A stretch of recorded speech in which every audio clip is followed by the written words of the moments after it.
Passover Memorial. Yan po, nais ko po talakayan ng konti. What is the Passover Memorial po? Ano po ba ang ipinapaalala sa atin ng Passover? Hallelujah. Dalawang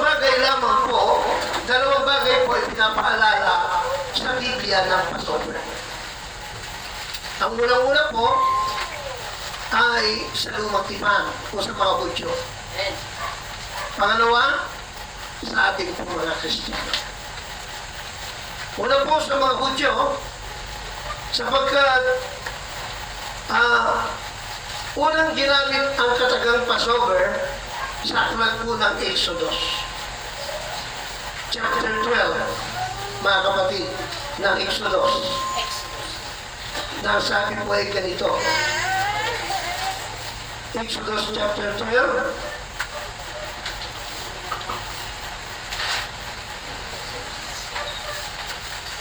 Amen. Verse 14. Nasabi po mga kapatid ay ganito. At ang dugo ay magiging sa inyo aking isang tanda sa mga bahay na inyong kinaroroonan. At pagka aking nakita ang dugo, ay lalampasan ko kayo.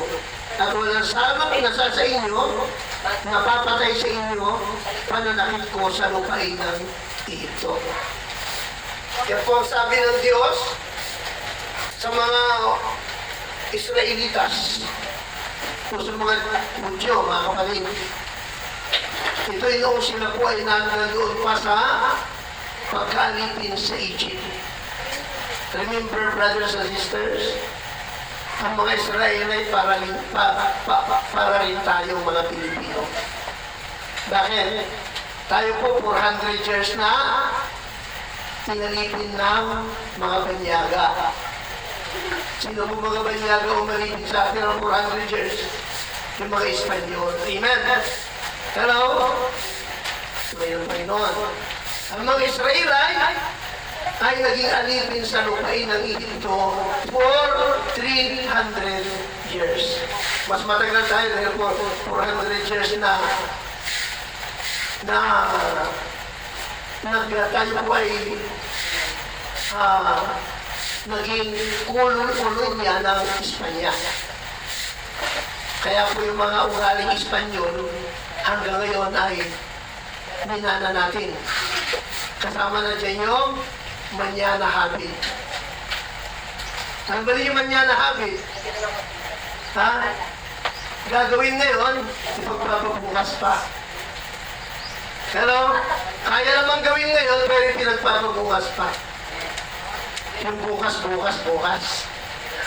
Ayan. Yan po yung Mañana Habit na namano natin sa mga Kastilaloy.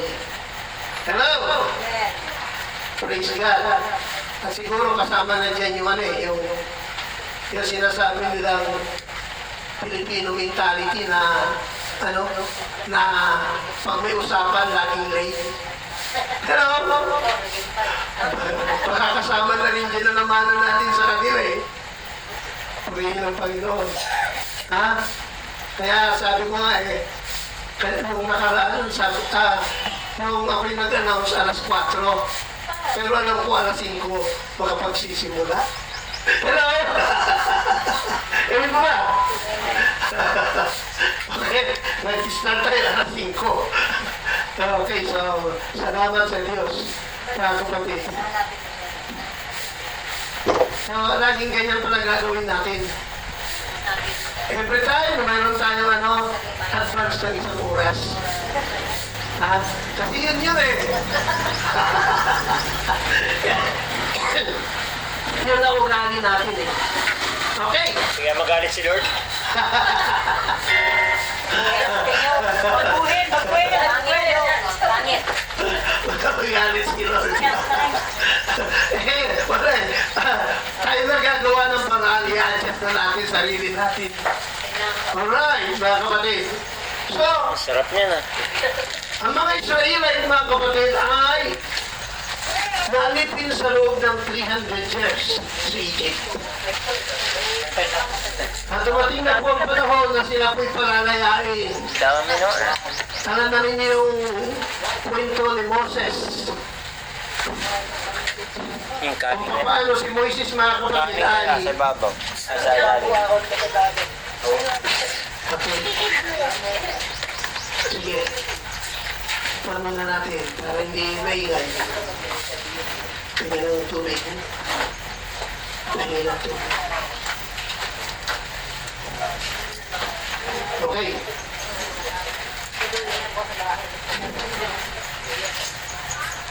Alright, so tutuloy na po natin mga kapatid. So ang mga Israelites po ay naging alipin sa lupain ng Egypt sa loob ng 300 years. Gala. Amen. At dumating po ang panahon na sila po ay palalayain na ng Panginoon. Praise God. Ha?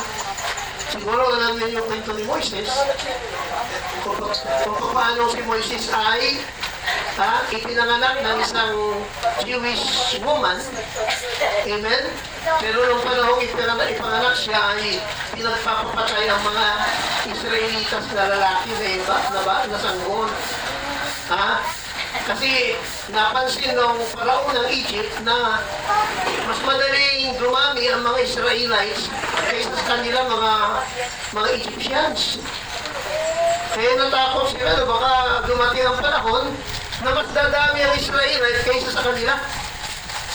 At mababaliktad sila, yung mga Israelites na magiging mga amo, master, at sila ngayon ang maalipin. Kaya ang ginawa po ng paraon ng Egypt ay inutusan ang lahat, yung mga tagapagpanak, ang kinatawag na, tawag sa atin ngayon, midwife, na pagkalalaki ang anak ng isang Israelite, patayin na. Ayan. Sabi niya, pag lalaki ang anak, ano nila agad yung ilong? Pisilin agad. Huwag nang pahingain. Yan. Patayin agad. Pero yung mga midwife, may takot sa Diyos. Hindi nila magawa yung pinagagawa ng paraon. Pero ano nangyari, kaya hindi nila pinapatay yung mga lalaking Israelites. At pinatawag sila nung paraon. Bakit hanggang yan may mga buhay na mga sanggol na Israelites? Ng mga Hudyo. Di ba tinutos ko na patayin ninyo? Pagkapanak, patayin agad. Ang sabi ng mga midwife, malalakas daw yung mga Israelite woman. Pagdating nila, matagal nang nakapanganak. Ayan. At pagdating namin, matagal nang nakapanganak, kaya hindi namin mapatay yung sanggol. Kaya sabi nila. Kaya inutos kayo ng paraon na bahay-bahin lahat ng mga Israelites, bawat masumpungang sanggol na Israelitas ay patayin. So, gano'n po nangyari, binahay-bahay. Kaya napilitan ang nanay ni Moses na sila yun ay gawan ng isang bangka, di ba, na maliit. Basket. Inilagay siya sa basket, pinaanod sa ilog, so sa Nile River. Yan. At habang inaanod, yung batang si Moises ay pinasundan sa kanyang kapatid na si Miriam. Kapatid po niya si Miriam. Ayan. Tama-tama po, nadadaan yung basket doon sa kung saan yung prinsesa ng Egypt ay naliligo. Yung prinsesa ng Egypto naliligo doon sa ilog na yun. Nakita niya ngayon yung basket. At pinakuha niya doon sa mga alalay niya. At nakita nila isang magandang sanggol. Isang malusog at napakagandang sanggol. Kaya nagkaroon ng interes ang prinsesa na kanyang palakihin at ituring na anak. Hello? Yun po ang nangyari mga kapatid. Pero ang sabi niya, ihanap ako ng mag-aalaga dito yung yaya. Narinig ngayon ni Miriam. Kaya si Miriam nagtatago sa talaibat. Narinig niya ngayon na hahanap sila ng mag-aalaga. Kaya sabi ni Miriam, Ma'am, Prinsesa, mayroon pa ako alam na pwedeng mag-alaga niyan. Pinatawag ngayon, yung pala yung nanay talaga ni Moises. Yung po ang kwento, mga kapatid. Lumaki si Moises sa palasyo ng Faraon na ang nag-aalaga ay ang sarili niyang ina. Lumaking isang prinsipe na kapagmana ng trono sapagkat siya po ang paborito ng Faraon dahil sa mga ipinapakita niyang ability ng pagpapaunlad sa Egypt. Puri ng Panginoon. So yung po ang nangyari mga kapatid. Subalit dumating po ang panahon nung siya po ay sinatana, ay natuklasan niya ang kanyang tunay na pagkatao. Na hindi pala siya isang Egyptian, kundi isang Israelite. Isang Hebrew. Kaya nangyari po mga kapatid. Ano po nangyari? Alam na po natin nangyari mga kapatid. Isang araw may naglalakad siya. May nag-aaway na Hudyo at saka Israelite. Mayroon palang pinapalo na isang matandang Hudyo, isang Israelite, pinapalo ng isang Egyptian soldier. Yan. At pagkatapos, tinulungan niya ito. At hindi niya sinasadya, napatayin niya yung Egyptian. Ang ginawa po niya ay dali-dali niyang tinabunan ng buhangin. Kinabukasan, habang siya naglalakad, may nakita siyang nag-aaway na parehong Hudyo, parehong Israelite. Inano niya sila, pinasipay, yung sinaway. Ba't kayo nag-aaway? Pareho kayong magkapatid, pareho kayong Israelite. Pareho kayong Hebreo, ba't kayo nag-aaway? Kaya sagot sa kanya, gusto mo kami iganya katulad ng pinatay yung kahapon. May nakakita. Yan. Hindi niya naitago yung krimen na nagawa niya, may nakakita pala. At naghanap na. At nakarating na pala sa Faraon. Kaya siya ay wanted na. Kaya nangyari, tumakas si Moses papunta, tinawid ang disyerto, pumunta sa mga lugar ng Madyan, at doon siya nakapag-asawa. At doon na rin nangyari na nakita niya ang burning bush. Hello? Amen po ba? At sa pamagitan ng burning bush, isang purong nalagablab pero hindi natutupo. Hindi nasusunod. Mga kapatid, siya ngayon ay nagtaka, lumapit siya, at nangusap ang Diyos sa kanya. Hello? Ano po sabi ng Diyos? Isusuko kita, narinig ko ang hinaing ng aking bayang Israel, na ngayon ay nasa alipin ng ito. Isusuko kita upang palalayain mo sila. Si Moses ayaw pa. Sabi niya, Panginoon, unang-unang pa niya ang unang-unang pa niya, hindi ako marunong magsalita. Unang excuse, hindi marunong magsalita. Praise God. Sabi ng Panginoon, bibigyan kita ng bibig na magsasalita, pero ayaw pa rin. Yung kapatid mo na si Aaron, Siya ang gawin mo speaker. So, walang tanggi. Sumunod. Ha? Eh, wala akong kapangyarihan, Panginoon. Anong gagawin pa? Ano pa? Para painiwalaan ba ko yung panahon? Anong nasa kamay mo? Tungkol po. Bitawan mo. Binitawan. Naging ahas. Natakot siya. Kunin mo. Kinuha. Naging baston ulit. Hello? Ha? Anong pangatlo? Para ayaw pa rin ni Moses eh. So, ang pangatlo ay, ano? Ang sabi ng Diyos, ang sabi ni Moses, pagpunta ko roon, anong pangalan sasabihin ko sa tatanungin nila ko, sinong nagsugo sa'yo? Anong pangalan ang sasabihin ko? Sabihin mo, isinugo ka, pinadala ka, ni ako'y si ako nga. Hello? I am who I am. Ako'y si ako nga. Praise God. Wala nang tanggi si Moises, wala siya ng tatlong dahilan sana, puro lusot lahat.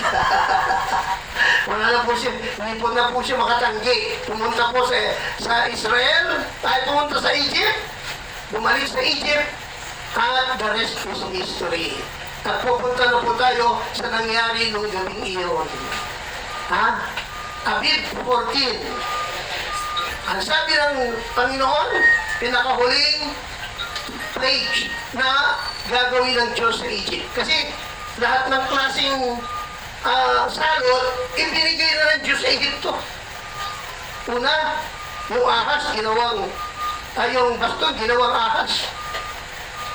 Yung Paraon, nagpadala rin ng mga magician, ginawa rin ahas yung baston. Ang problema lang, may problema.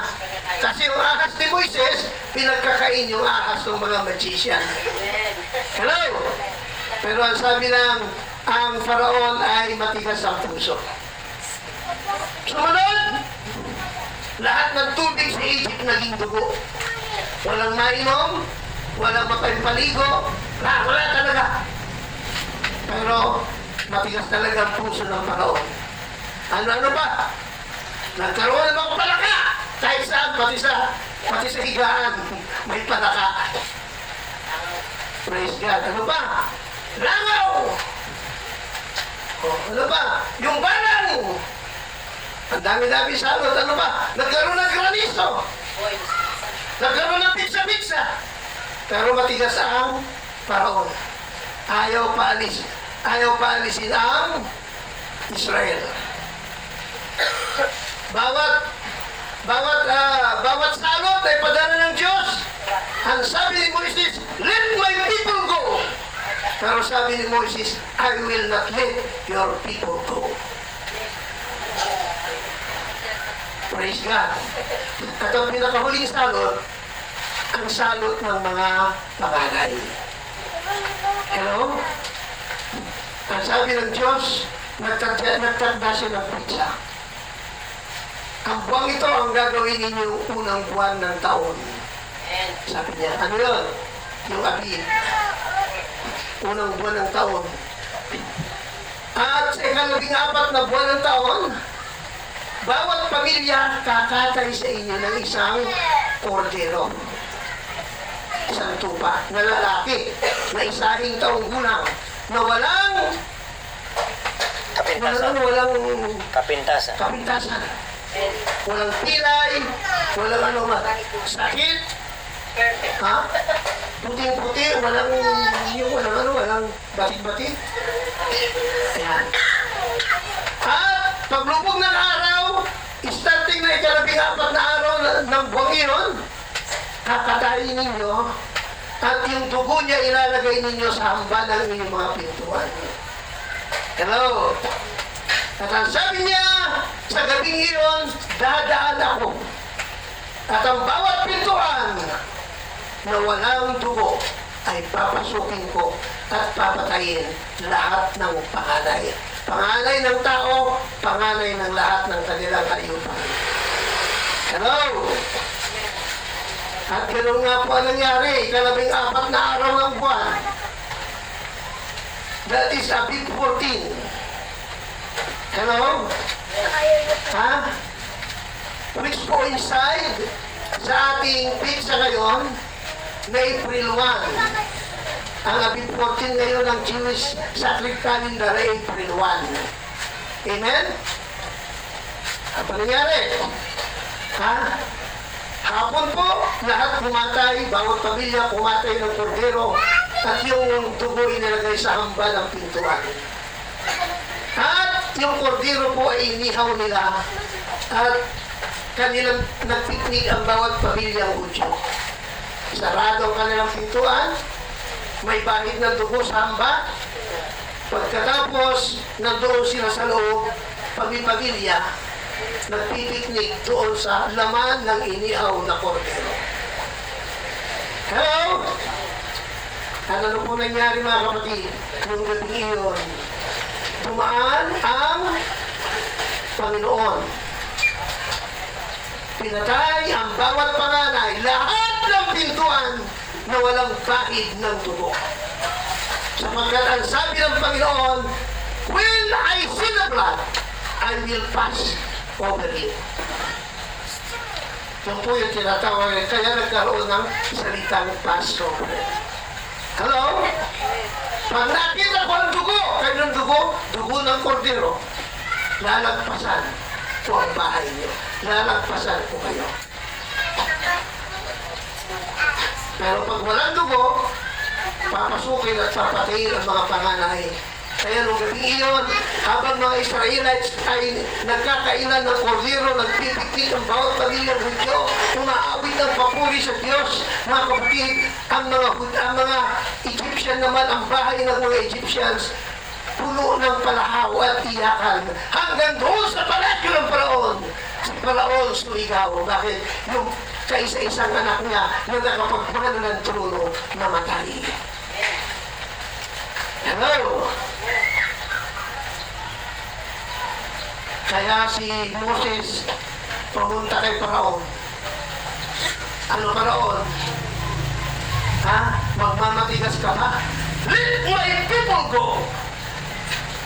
At si Moses at si Paraon, ha? Sa wakas, lumambot ang puso. Sige, lumayas kayo! Kaya madaling araw po ng Abib 14, ang mga Hudyo, nagbalog gabing iyon, hindi na sila natulog ng gabing iyon. Kanya-kanyang palot na. Madaling araw, lumipat na, naglakbay na sila. Hallelujah! Ang sabi ng Diyos, ang araw na ito ay magiging pesta taon-taon sa inyo. Kaya mga Hudyo po mga kapatid, every Abib 14, meron po silang Pisak or Passover feast. Hello? Yan po ba? Sa ating po mga Kristiyano, may sisimbolo nito.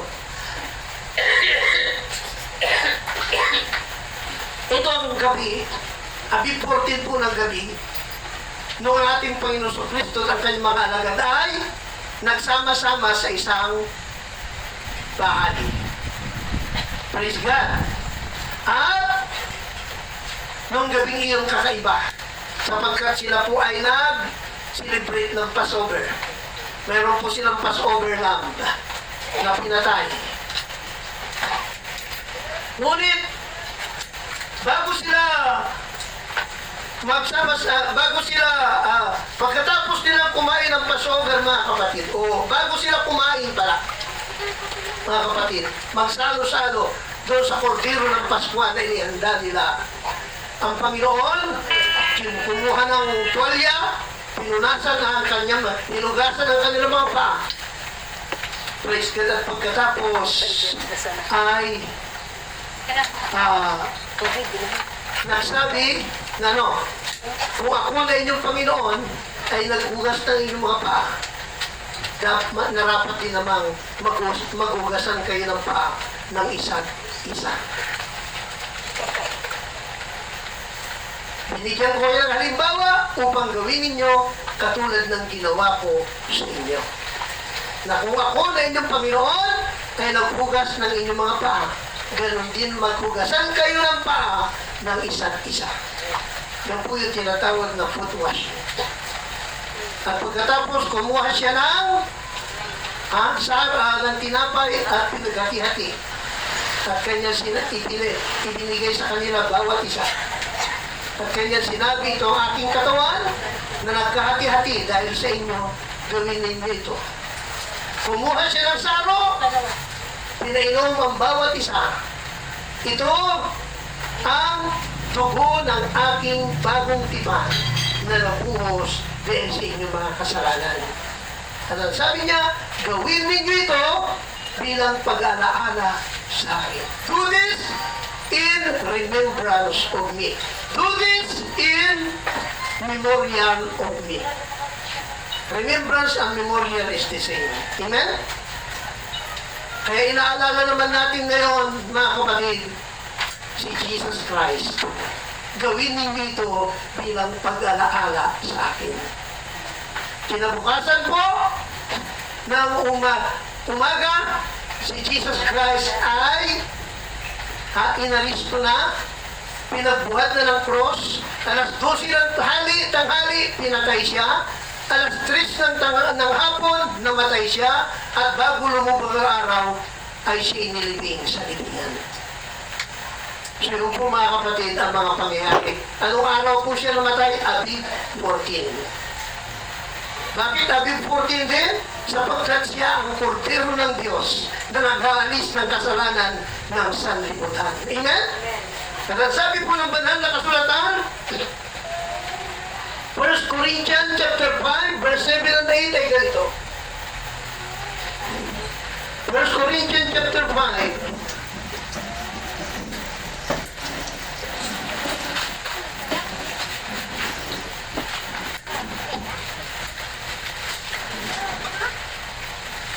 Corinthians chapter 5, verse 7 to 8, ito po sabi, alisin ninyo ang lumang libadura upang kayo maging bagong limpag na tulad sa kayo walang libadura. Sapagkat ang kordero ng ating Paskwa ay naihain na sa mga bagay si Kristo. Yan. Sino po ang kordero ng ating Paskwa? Si Kristo. Naihain na po noong Passover feast na yon sa bansang Israel. Mayroong isang lalaki na walang kasalanan, walang ikatiting na kasalanan, pero ipinako sa cross at namatay kay pala ay upang tubusin ang sangkatauhan sa kanyang mga kasalanan. Amen? Sino po yun? Ang ating pong Panginoong Jesucristo. Ang kordero ng ating Paskwa ay naihain na sa mga timbaga ay si Kristo. Amen po ba? Kaya po, hindi na po tayo pumapatay ng kordero ngayon tuwing Passover feast. Bakit? Kasi naihain na yung kordero ng ating Pasko. Amen? Amen. Sabi ng Panginoon, naihain na po. Tapos na po. Amen. At yung sakripisyo ni Kristo sa cross ay minsan at magpakailanman. Hindi na paulit-ulit na pagpatay ng kordero taon-taon. Amen? Sapagkat ang kanyang kamatayan sumasaklaw sa lahat ng kasalanan at sa lahat ng nagkasala buhat ng panahon niya at hanggang sa muling taong mabubuhay sa mundo sinikraw ng kamatayan ng ating Panginoong Jesucristo. Once and for all sacrifice. Hallelujah. Kaya po, ang kordero ng ating Paskwa ay naihain na sa mga pag-aay si Kristo. Sabi po rito sa verse 8, 1 Corinthians 5:8, ito. Kaya nga, ipangilin natin ang piyesta. So, kaya nga po mga kapatid, ang sabi ni Apostol Pablo, i-celebrate natin ang piyesta. Ipangilin natin ang piyesta. Yan. So kaya pinapangilin natin itong Passover taon-taon, every year. At ginagawa natin ang Lord's Supper every year, mga kapatid, hindi po araw-araw, hindi po buwan-buwan, katulad ng ginagawa ng iba, sapagkat mga kapatid, ito po ay isang celebration, isang fiesta, na magkakaroon lamang ng tunay na kabuluhan pagka ginawa natin ng tama ayon sa sinasabi ng Biblia. Hello? Purihin ng Panginoon. Ngayon, pag araw-araw, Pinagtatamaan niya to. hindi na po pag-aalala yun. Ha? Hindi na po celebration yun pag araw-araw. Hindi na po piyesta yun. Ha? Ipangilin natin ang piyesta. Praise God. Ha? Ang sabi ng Apostol Pablo, kaya nga ipangilin natin ang piyesta. Hindi sa lumang libadura, ni sa libadura naman ng masamang akala at ng kasamaan, kundi sa tinapay na walang libadura ng pagtatapat at ng katotohanan. So, pag tayo mangingili ng piyesta, mga kapatid, huwag sa lumang libadura. Ano ba yung lumang libadura natin? Hindi pa na pwede yung hindi pa anak ng Diyos, hindi pa Kristiyano. Bakit? Lumang libadura pa yun eh. Hello? Ha? Makakapag-partake lang yun, yung anak na ng Diyos. Ha? Libadura ng ang sabi po rito, ng pagtatapat, wala tinapay na walang libadura. Ang mga anak ng Diyos, tinapay na walang libadura yan. Ano ba yung libadura? Ha? It symbolizes sin. Ha? Ang libadura po sa buhay ng isang tao, sumisimbolo sa kasalanan. Hello? Ha? Sumisimbolo po sa kasalanan ang libadura. Kaya makakapagpartik lang yan, yung yung hinugasan na ng dugo ni Kristo. Hindi po ba? Yung hinugasan na ng dugo ni Kristo. Pwede rin magpartik yung hindi pa nahugasan ng dugo ni Kristo. Ha? Pero walang meaning sa kanya. Amen? For lang, andito tayo, pwede siya magpartik, pero sa kanya wala pang meaning yun, wala pang kabuluhan yun. Maaring ginaganap niya yun eh, nagtataka pa. Diba? Bakit? Hindi niya alam kung ano ang meaning talaga noon. Puri ng Panginoon. Because dahil ang inaalala, ang memorial po ng Lord's Supper, yung korderong pinapatay ng mga Hudyo sa lumang tipan, ay si Kristo sa bagong tipan. Ang ating kordero ng Pasko ay nahihain na sa mga tigbaga ay si Kristo. Amen? Siya ang kordero ng Diyos, nag-aalis ng kasalanan ng sanlibutan. Praise God. Yung pong tinapay na walang libadura, na wala na pong libadura. Ano ang libadura po ay kasalanan. Once ng isang tao ay nagsisi, nagpabautismo sa pangalan ng ating Panginoon Kristo, ang sabi ng banal na kasulatan, repent and be baptized, every one of you, in the name of Jesus Christ for the remission of your sins. Once na ikaw ay nagsisi, nagpabautismo sa pangalan ni Yesu Kristo, your sins have been remitted. Ano po yung remitted? Hinugasan, inalis, winala. Mga kapatid, hindi lamang po tinakpan. Ang dugo ng kordero, ang dugo ng bulong baka, ang dugo ng kalapati, ang dugo ng mga hayop na ino-offer sa lumang tipan ay hindi po nakapag-aalis ng kasalanan. Tinatakpan lamang nito ang kasalanan. Hallelujah. Subalit ang dugo ng ating Panginoon Kristo, ang kordero namatay 2,000 years ago doon sa krus ng Kalbaryo ay hindi lamang nagtatakip ng kasalanan ng sanlibutan, kundi nag-alis ng kasalanan ng sangkatauhan. Hallelujah! Hallelujah! Purihin ang Panginoon. Hallelujah! Tayo ngayon ay mga pinapay na walang limadura. Hallelujah! Kaya mga kapatid, yan po ang ibig sabihin, Tinapay na wala. maaaring may magtanong sa inyo, ba't may siniselebrate ang Passover? Simpleng walang wala. Para lamang yan sa mga Hudyo. Wala na raw tayong budget. Mga kapatid, the Jews celebrate the Passover to memorialize yung pag-alis nila sa Egypt. Commemorate. Commemorate yung paglaya nila mula sa pagkaalipin sa Egypt.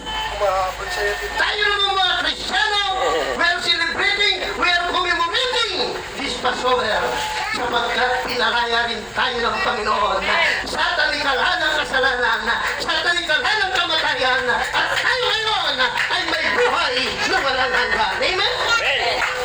Purihin ang Panginoon. The washing. Salamat sa Diyos. Kaya po, Pinakuha ko ng Panginoon. what does Passover a memorial of? First, to the Jews, it is a memorial of their deliverance from bondage of slavery. Mga kapatid. But for us Christians, we are memorializing, we are commemorating our deliverance from the bondage of sin, from the bondage of Satan, from the bondage of death, and we now have eternal life. Amen? Purihin ang Panginoon. Salamat sa Diyos sa isang napakagandang commemoration. The Lord's Passover Memorial Celebration. Purihin ang Panginoon. Tumayo tayo sa oras na ito.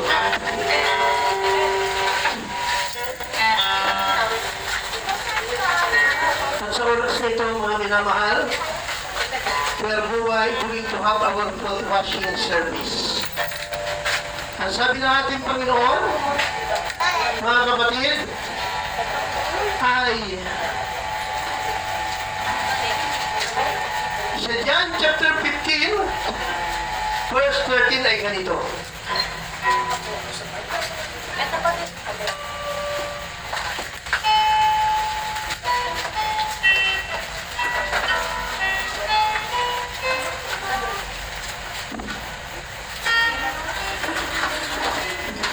John 13:15 I mean. Ito po sabi niya, Ayaw. sapagkat kayo binigyan ko ng halimbawa upang gawin naman ninyo ayon sa ginawa ko sa inyo. Umpisa natin sa verse 13. Tinatawag niyo akong guro at Panginoon at mabuti ang inyong sinasabi sapagkat ako nga. Kung ako nga na Panginoon at guro ay naghugas ng inyong mga paa, kayo naman ay narapat din mga hugasan ng paa ng isa't isa. Sapagkat kayo ay binigyan ko ng halimbawa upang gawin naman ninyo ayon sa ginawa ko sa inyo. Purihin ng Panginoon. Hallelujah.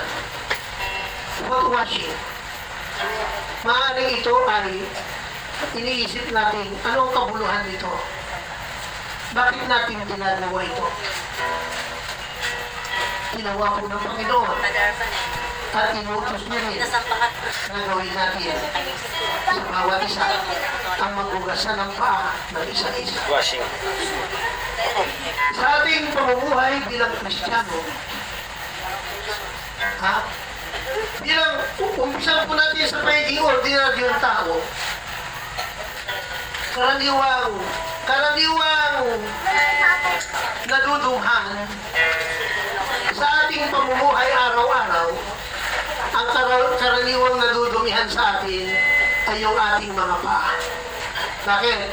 Sapagkat yan ang karaniwang kasi-kasihan ang nakaapak sa lupa. Hello? Medyas naman. Amen. Kaya yan laging hinuhugasan. Sapatos. Sa ating pamumuhay Kristyan, mga kapatid, paglalakad po natin sa isang taon, Nagdudumihan. alalahanin natin na ang Abib po, ang Abib ay unang buwan sa religious at Hebrew sacred calendar. Hello? Amen po ba? Ang Abib ay unang buwan sa Hebrew calendar. At sa pasimula ng buwan ito, ng Abib, isang taon na naglakad tayo sa ating buhay Kristiyano. Palagay ko, ilang bisis na nadumihan ang ating mga paa. Ha? Hindi po literal na paa, kundi yung ating spiritual na paa. Amen? Amen. Huwag tayo magsinungaling at huwag tayo magano. Sapagkat ang sabi ng Biblia, ang nagsasabing walang kasalanan ay sinungaling at wala sa kanya ang katotohanan. Pero, nadudumihan yan. Ito ang panahon na magugasan tayo sa isa't isa. Amen? Ha? May spiritual, ay may, pag ipinagagawa ni Lord, may deep spiritual meaning na. Taon-taon kasi. Isang taon tayo naglakad. Isang taon. Sabi ni Lord, kay Peter, Lord, wag lakatin pa! Ang iyong hugasan pati ulo ko. Ang sabi niya, lahat yan nahugasan na eh. Yun lang pa ang laging nadudumisan. Amen? So yun lang ang dapat hugasan ngayon. Minsan lang tayo nahugasan nung tayo magpapaptanis. Mula ulo hanggang talampakan, hinugasan tayo. Hanggang sa kailaliman kay buturan ng ating puso, hinugasan tayo. Pero sabi ni Lord, yung paa na lang. Kasi yan ang laging nadudumihan. Saan ba natin nilakad ang paa natin? Sa mga nakaraang mga araw. Ihambang na natin ito sa paggawa minsan ng kasalanan. Panahon na upang magugasan ng paa ang bawat anak ng Diyos. Hallelujah. Praise God. Kaya sa oras na ito, idadalangin natin ang ating gagawing foot washing ceremony, mga kapatid. Sumuko tayo at manalangin. Ang maraming Diyos, kami po'y lumalapit sa iyo, Diyos. Itinataas namin ang gagawin namin ito na paghugasan pa ng isa't isa. Katulad ng iyong sinabi, Panginoon, sa amin. Kung ikaw na aming Panginoon ay naghugas ng aming mga paa, nararapat na kami maghugasan ng paa ng isa't isa. Kaya, Panginoon, sa oras na ito, merito kami, isinasabit namin ang aming sarili sa iyo. Panginoon, basbasan mo po ang aming gagawing paghugasan ng paa ngayon. Tulungan mo kami ng aming mga puso ay magpasabnit dito, Panginoon, at maalaman namin, Panginoon, na mayroon kami mga nagawang pagkukulang sa buong isang taon. Sa simula ng taon, sa buong ito na nabi, o Diyos, dito kami, sinasabit namin ang aming sarili sa iyo. Lord, hugasan mo ang aming mga paa. Salamat po sa pangalan ni Jesus. Amen.